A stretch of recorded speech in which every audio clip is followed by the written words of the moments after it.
بسم الله الرحمن الرحيم. بيان.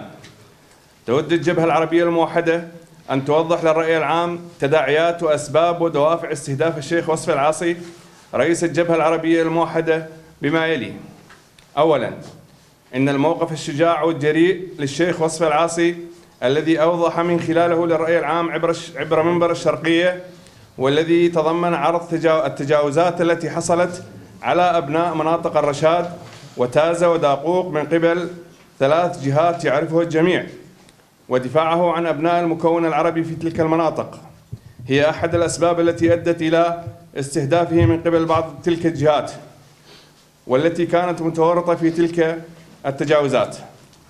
ثانياً، ترى الجبهة العربية الموحدة إن هذا الاستهداف جاء نتيجة مواقف الجبهة العربية الموحدة في الدفاع عن حقوق أبناء المكون العربي والحفاظ على عراقية كركوك ورفض المساس بمكتسبات خطة فرض القانون والتصدي للفساد والمفسدين في المحافظة.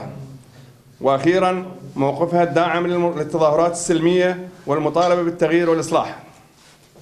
ثالثاً، تحذر الجبهة العربية الموحدة بأن استهداف الرموز الوطنية والعشائرية قد يؤدي إلى تهديد السلم المجتمعي وحدوث فتنة ومشاكل نحن في غنى عنها في هذه الظروف الصعبة التي يمر بها البلد.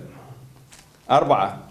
تعاهد الجبهة العربية الموحدة جماهيرها إن هذا الاستهداف لن يثني الجبهة عن مواصلة مسيرتها في الدفاع عن حقوق المكون العربي وعن عراقية كركوك، وسيكون لها موقف من الفساد والمفسدين في المحافظة وفضحهم في الوقت المناسب.